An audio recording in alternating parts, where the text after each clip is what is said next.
अनेवरुक्कुम वणक्कम।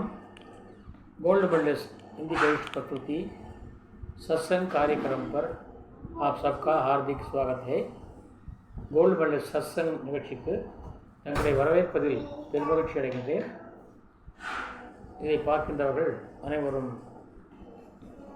Subscribe செய்து ஆதரவளிக்குமாறு வேண்டி கேட்டுக்கொள்கின்றேன். மேலும் வெகு விரைவில் தொடங்க இருக்கின்ற வட இந்திய மக்களுக்கான ஹிந்தி மூலமாக தமிழ் கற்கும் நிகழ்ச்சியை நீங்கள் தொடர்ந்து ஆதரிக்க வேண்டுகிறேன். தங்கள் நண்பர்களுக்கும் இதை பற்றி தகவல் சொல்ல வேண்டி இன்றைய பதிவை தொடங்குகின்றேன். நேற்றைய பதிவிலே விஷ்ணு பகவானுடைய அவதார மகிமையை பார்த்தோம். இன்றைக்கும் ஏறக்குறைய அதை ஒட்டிதான் விஷ்ணு அவதாரத்திலேயே மிக முக்கியமானது கிருஷ்ண அவதாரம் என்பதை அறிந்தோம். கிருஷ்ணாவதாரத்திலே ஒரு அரசியல்வாதிக்கான அத்தனை சூழ்ச்சிகளையும் கண்ணன் செய்கிறான். கண்ணன் தான் அதை முடித்து வைக்கிறான். கண்ணன் தான் தொடங்குகிறான். கண்ணன் தான் அதை முடித்து வைக்கிறான். அதுவும் குறிப்பாக கர்ணனுடைய அழிவுக்கு காரணமாகவே விளங்குகிறான் கண்ணன். ஒவ்வொரு ஸ்டெப்பிலையும் ஒவ்வொரு பகுதியிலும் தொடர்ந்து அவனை வீழ்த்தி கொண்டே இருக்கிறான். அதற்கு காரணம் என்னவென்றால் மகாபாரத போர் நின்றுவிடக்கூடாது. மகாபாரத போர் நடக்க வேண்டும். நடந்தால்தான் நரசம்ஹாரம் செய்ய முடியும், மக்களை அழிக்க முடியும், பூமாதேவிக்கு தான் கொடுத்த வாக்குறுதியை காப்பாற்ற முடியும் என்ற நட்சத்திற்காகவே தொடர்ந்து சூழ்ச்சிகள் பல செய்து கண்ணன் மகாபாரத போரை தொடங்கி முடித்து வைக்கிறான். அதற்காக பல உயிர்களை அவன் இழக்க வேண்டியிருக்கிறது. அதற்கான பழியையும் தானே ஏற்றுக்கொள்கின்றான். கர்ணனுடைய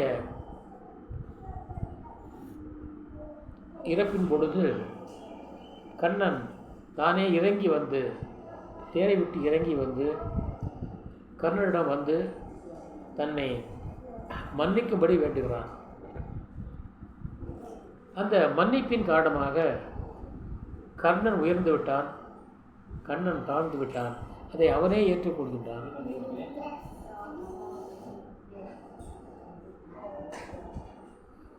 அவர் கண்ணன் அப்பொழுது பாடுவதாக ஒரு பாடல் வருகிறது.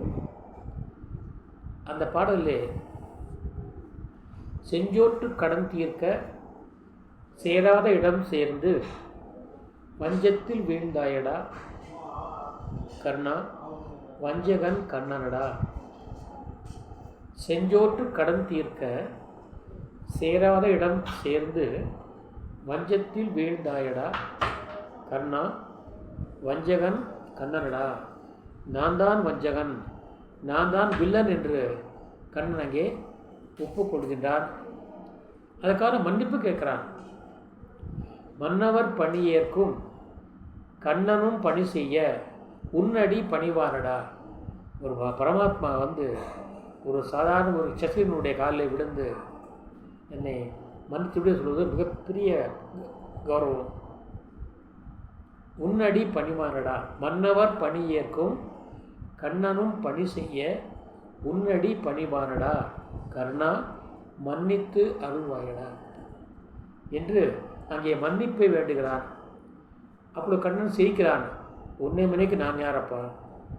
நீயோ ஆதி பிரம்மம், பரபிரம்மம், அனைத்தும் நீயே, உன்னை எப்படி நான் மன்னிப்பது என்றவன் அப்பொழுது ஏளனமாக சிரிக்கிறான். சிரிப்பதை தவிர அன்று அப்பொழுது கர்ணனால் ஒன்றும் செய்ய முடியாது. என்றால் அந்த சிச்சுவேஷன் அப்படி, நிலைமை எப்படி. ஆகவே சிரிப்பின் மூலமாக தன் துயரத்தையும் அவன் வெளிப்படுத்துகிறான். நாம் வஞ்சத்திலே விழுந்துவிட்டோமோ என்ற ஆதங்கம், தன்னுடைய நண்பனுக்கு கொடுத்த வாக்குறுதியை காப்பாற்ற முடியவில்லை என்ற ஒரு ஆதங்கம், இத்தனையும் சேர்த்து அவன் தன்னுடைய உயிரை இழக்கிறான். அப்பொழுது இங்கே கண்ணன் தன்னுடைய தான் செய்த எல்லா தவறுகளையும் உணர்ந்து கொள்கிறான். ஏனென்றால் அவனுடைய நிலைமை அப்படி, தான் கொடுத்த வாக்குறுதியை காப்பாற்றுவதற்காகவே அவன் இவ்வளவு பெரிய நரசன்ஹாரத்தை செய்கிறான். அதற்கு உரிய காரணத்தையும் சொல்கிறான். இது பகவத்கீதையிலே வருகிறது. பகவத்கீதை உருவாக்கப்பட்ட காரணமே அந்த இதுதான். அதாவது ராஜ தர்மத்தை போதிப்பதுதான். ஏனென்றால் எல்லாம் நானே, நரசம்ஹாரம் என்பது மிகப்பெரியது, அதை தவறாக எடுத்துக்கொள்ளக்கூடாது. கொலை என்பது பாவம், ஆனால் போரிலே கொலை என்பது பாவம் அல்ல, அது கடமையாகிறது. இடத்தை பொறுத்து அந்த தன்மை மாறிவிடுகிறது. போர்க்களத்திலே கொலைகள் வீரமாகிறது, கடமையாகிறது. தனிப்பட்ட வாழ்க்கையிலே கொலை என்பது குற்றமாகிறது. ஆகவே அத்தனை குற்றங்களையும் தானே சுமந்து கொள்கிறான் கண்ணன். அப்படிப்பட்டவன் தானே மன்னிப்பும் வேண்டுகிறான். ஆக ஒருவன் தவறை உணர்ந்து உணர்ந்தாலே போதும், அவனுக்கு மன்னிப்பு தானாக வந்துவிடும். அதே போல தவறை உணர்ந்தும் பொழுது மன்னிப்புதான் மானுடைய கடமை. அந்த தலைப்பு தான் இன்றைக்கு மன்னிப்பு என்ற தலைப்பில் இன்றைக்கு தலைப்பாக எடுத்து பேச இருக்கிறேன். இந்த பதிவு மன்னிப்பு என்னும் தலைப்பாகும். மன்னிப்பதால் யாருமே, மன்னிப்பு கேட்பதால் யாருமே இறங்க மாட்டார்கள். மன்னிப்பு அளிப்பதால் யாருமே உயர்ந்து விடுவார்கள். ரஹீம் கபிதாஸ் சொல்கிறார், क्षिमा बड़न को चाहिए छोटन को उत्पात. क्षिमा என்றால் க்ஷமா. மலையாளத்தில் சொல்வார்கள் சமிக்கணும் என்பார்கள். மலையாளத்திலே சமிக்கணும் என்பார்கள் என்றால் மன்னிக்கணும் என்று அர்த்தம். க்ஷமா தான் க்ஷமியாகி போச்சு, மருவி க்ஷமி என்றாச்சு. க்ஷமா படன் கோ சாகியே, இங்கே அந்த கால இந்தி. ஆகவே க்ஷிமா படன் கோ சாகியே, இது சதுக்கடி பாஷா என்று அழைக்கப்படுகிறது. கபிதாசனுடைய பாஷா, அவர் லாங்குவேஜ் அவருடைய ஸ்லாங்கு சதுக்கடி பாஷா என்று அழைக்கப்படுகிறது. அங்கே சிமா என்கிறார் அவர். சிமா படன்கோ சாகியே சோட்டன்கோ உட்பார். படோன்கோ பெரியவன் யாரோ அவருக்கு வேண்டும் என்னவென்றால் ஷிமா, ஷமா, மன்னிப்பு. மன்னிப்பவன் தான் மகானாகிறான். சோட்டன்கோ உட்பார், குழப்பம் விளைப்பவன், கலகம் செய்வன்.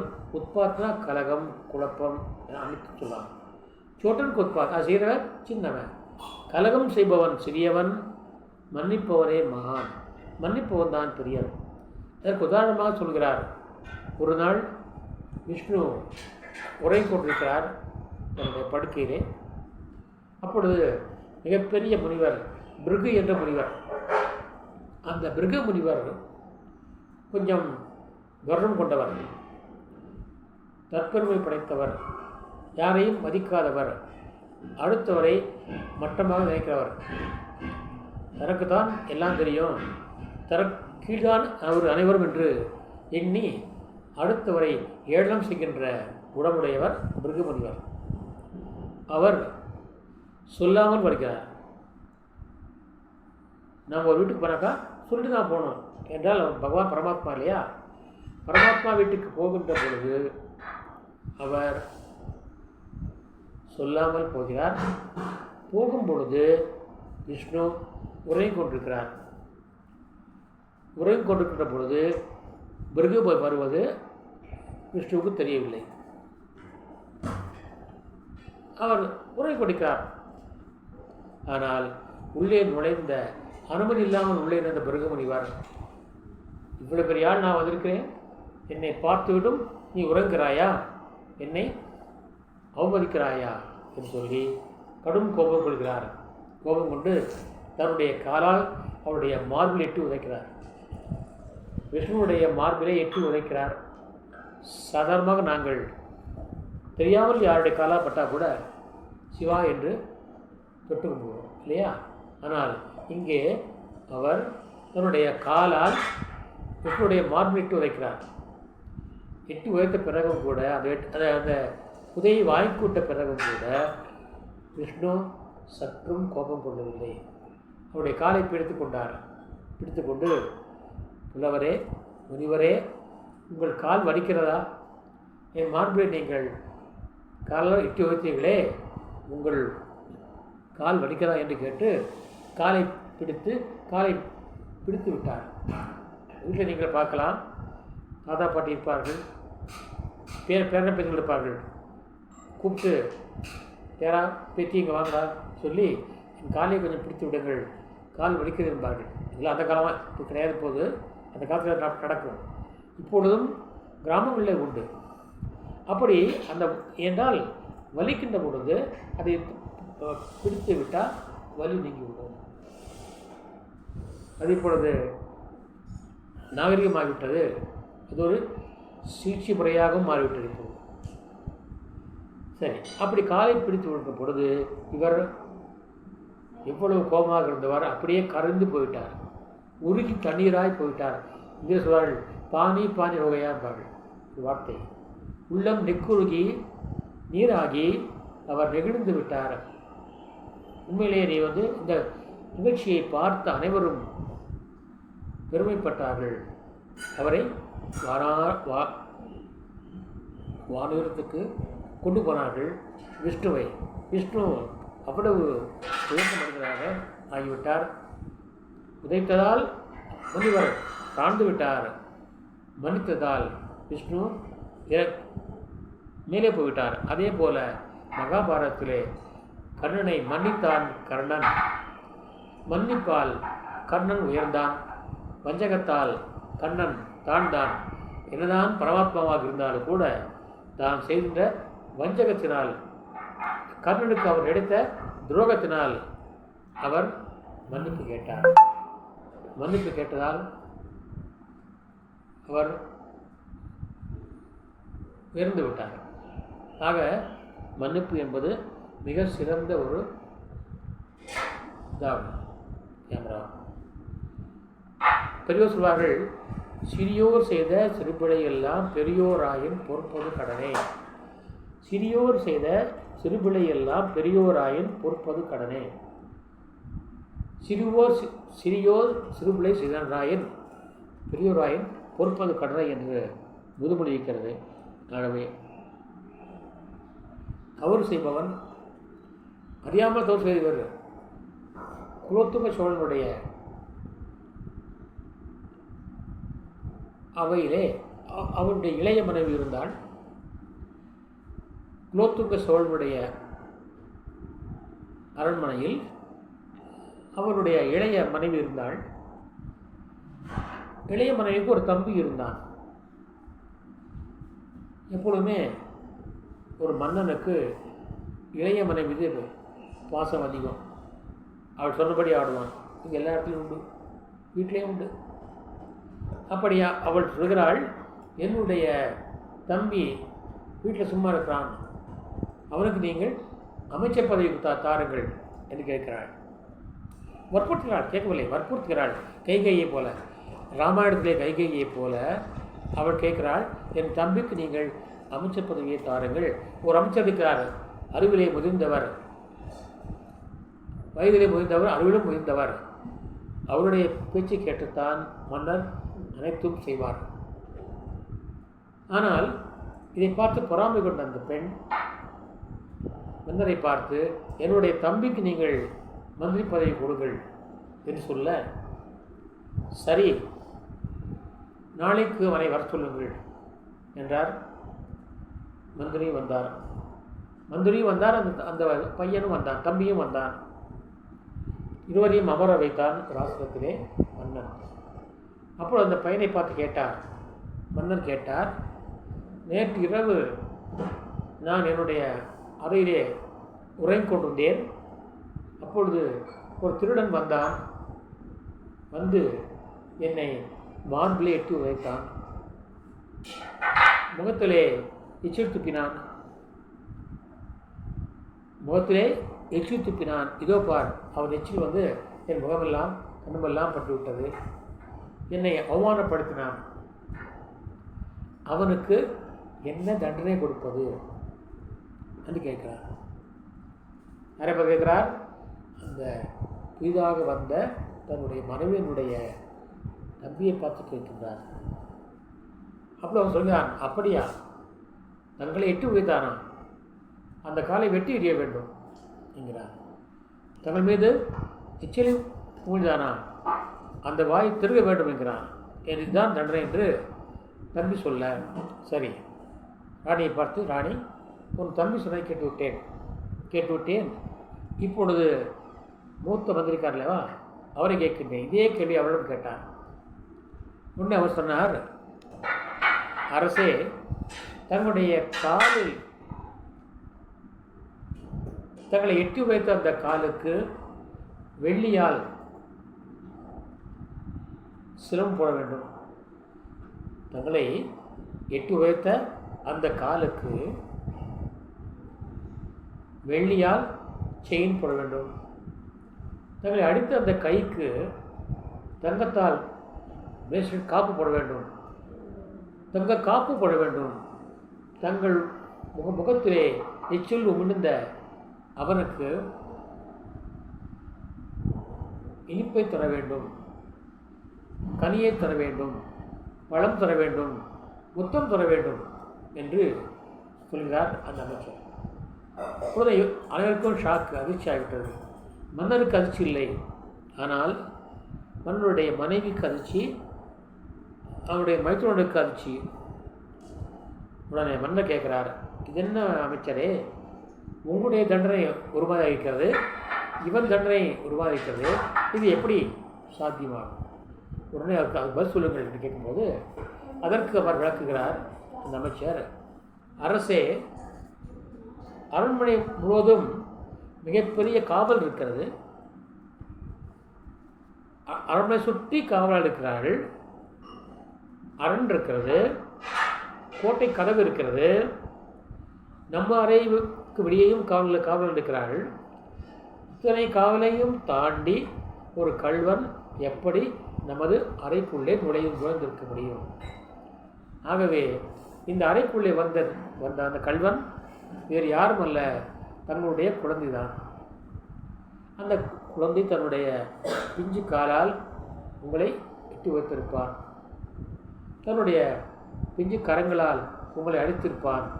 தன்னுடைய பிஞ்சு வாயால் தங்களுக்கு முத்தம் கொடுத்திருப்பான். அது மூலமாக தங்கள் முகத்திலே எச்சில் விழுந்திருக்கும். இதுதான் நடந்திருக்கும். இதை தவிர வேறு எந்த கள்வனும் இந்த தங்களுடைய படுக்கை அறைக்குள்ளே நுழைவதற்கு வாய்ப்பே இல்லை என்று சொல்லி, இதுதான் என்னுடைய தீர்ப்பு என்கிறார் அந்த அமைச்சர். இதை கேட்டவுடனே அனைவரும் அதிர்ச்சி அடைகிறார்கள்.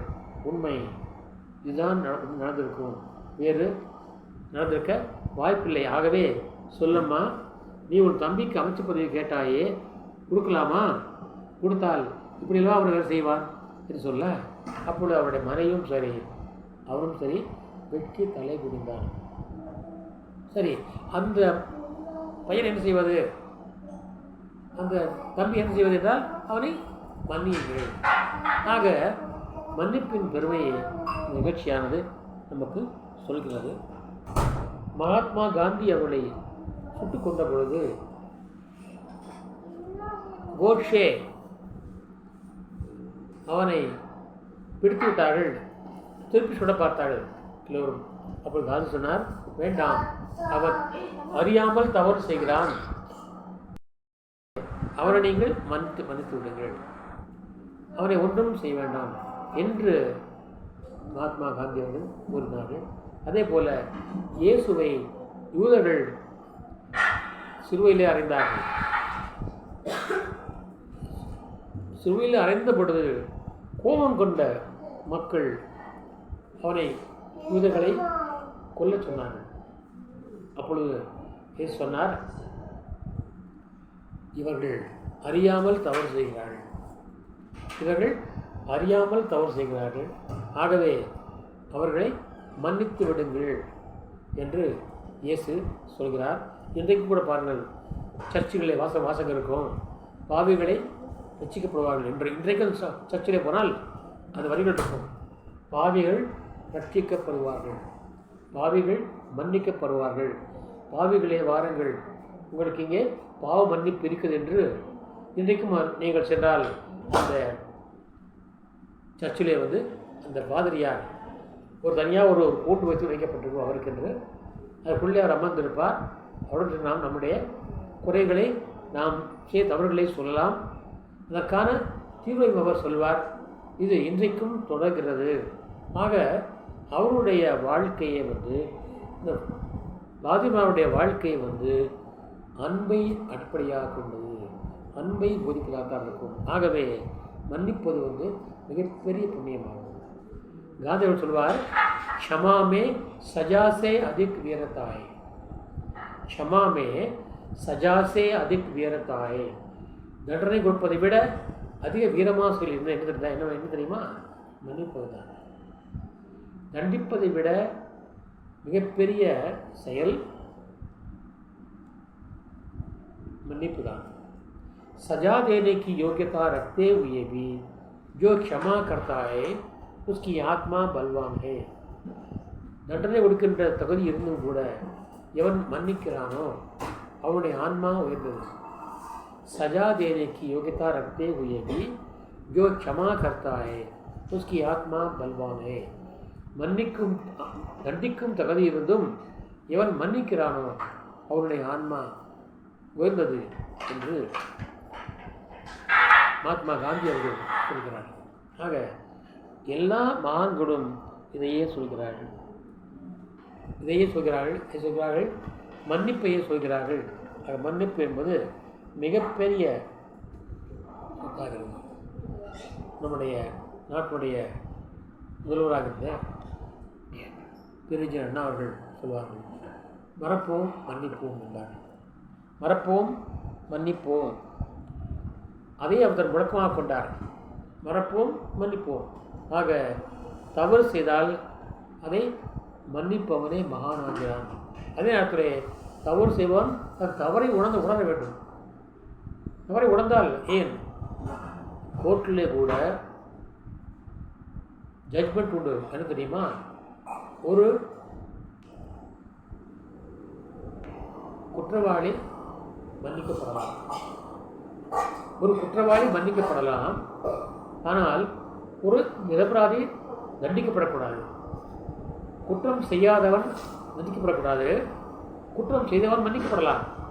அங்கே என்ன அர்த்தம்? அங்கேதான் மன்னிப்பு இருக்கிறது। குற்றம் செய்தவனுக்கு தண்டனை கொடுக்காமல் விடலாம், தப்பில்லை। குற்றமே செய்யாதவனுக்கு தண்டனை கொடுக்கக்கூடாது। இது அடிப்படை நீதியாகும், ஜட்ஜ்மெண்ட்டு இதுவாகும்। ஆகவே இங்கே விஷ்ணுடைய ஜட்ஜ்மெண்ட் சொன்னால் மிருகமுனிவருக்கு மறப்போம் மன்னிப்போம், மன்னித்தார் உயர்ந்தார், நாமும் மன்னிப்போம் உயர்வோம்। அடுத்தவர் தவறுகளை குட்டி காட்டாமல் ஒருவருடைய தவறை மட்டும் ஒருவருடைய மைனஸ் பாயிண்ட்டை மட்டும் எடுத்து பார்க்கக்கூடாது, ப்ளஸ் பாயிண்ட்டை பார்க்கலாம்। ப்ளஸ் பாயிண்ட் அதிகமாகும்போது மைனஸ் பாயிண்ட் தானாக குறைஞ்சிவிடும்। பள்ளியிலே நான் ஒரு சொல்வோம், ஒரு கேள்வி போகும் பிள்ளைகளுக்கு, போர்டில் ஒரு கோடு எழுதுவோம், ஒரு கோடு போடுவோம்। இந்த கோடு போட்டு போர்டில் ஒரு கோடு போடுவோம்। இந்த கோடு போட்டு இந்த கோட்டை அழிக்காமல் சின்னதாக்கணும்। என்ன பண்ணுறோம்? இந்த கோட்டை சாக்கு சொல்வது கோட் போடுவோம், கோட்டு இந்த கோட்டையை அழிக்காமல் எப்படி சிறிதாக்குவது? எல்லாரும் முடிப்பார்கள்। உடனே ஒரு மாணவன் எழுந்தான், அந்த கோட்டுக்கு பக்கத்தில் பெரிய கோட்டை போட்டான்। அப்போ அந்த பெரிய கோட்டை போட்ட உடனே இது ஆட்டோமேட்டிக்காக பெரிய கோடாக மாறிவிட்டது। ஆகவே ஒரு மனிதனுடைய ப்ளஸ் பாயிண்ட்டை மட்டும் ஏற்றுக்கொண்டு மைனஸ் பாயிண்ட்டை விட்டுவிட்டால் நாம் மகான்களாகும்। ஆக ஒருத்தருடைய குறையை மட்டும் பார்க்கக்கூடாது, நிறைய பார்க்க வேண்டும்। நிறைய பார்க்கின்ற பொழுது குறை தானாக அடிபட்டுவிடும்। ஆக மறப்போம் மன்னிப்போம் என்ற அந்த மந்திரத்தை அனைவரும் ஜபிப்போம், வாழ்க்கையிலே கடைப்பிடிப்போம், சிறந்த மனிதர்களாக மகான்களாக மாறுவோம் ஆவோம் என்று கூறி இன்றைக்கு நிறைவு செய்கின்றேன். நேற்றைய விஷ்ணு என்ற தலைப்பில் சொன்ன அந்த நேயருக்கு என்னுடைய நன்றியை சொல்லி, அவரால் தான் எனக்கு இந்த மன்னிப்பு என்ற தலைப்பை கிடைத்தது, அதுக்காக அவருக்கு நன்றி கூறி இன்றைய நிகழ்ச்சியை நிறைவு செய்கின்றேன். நாளை ஒரு நேயருடைய வேண்டுகோளை ஏற்று அதை முடிக்க இருக்கின்றேன். அதுவரைக்கும் விடைபெறுவது மீண்டும் நினைவுபடுத்துகிறேன். வட இந்திய மக்களுக்கு, தமிழ்நாட்டிலே வாழ்கின்ற வட இந்திய மக்களுக்கு ஹிந்தி மூலமாக தமிழ் கற்பிக்கின்ற முறை வரப்போகிறது. அதற்கு எல்லோரும் ஆதரவளித்து எதையும் எல்லோரும் பார்க்க வேண்டும். பிறருக்கு நீங்கள் ஷேர் செய்யுங்கள், பதிவிடுங்கள். இந்த பதிவுகள் எல்லோருக்கும் நன்மைக்காக தவிர என்னுடைய லாபத்துக்காக அல்ல என்பதை நீங்கள் புரிந்து கொண்டு அதிகமாக நீங்கள் பாருங்கள், சப்ஸ்கிரைப் செய்யுங்கள், ஷேர் செய்யுங்கள் கூறி நிறைவு செய்து நாளை ஒரு தலைப்போடு சந்திக்கின்ற உங்கள் நண்பன் ஆர் சுந்தரராஜன். நன்றி, தன்யவாத், ஜெய்.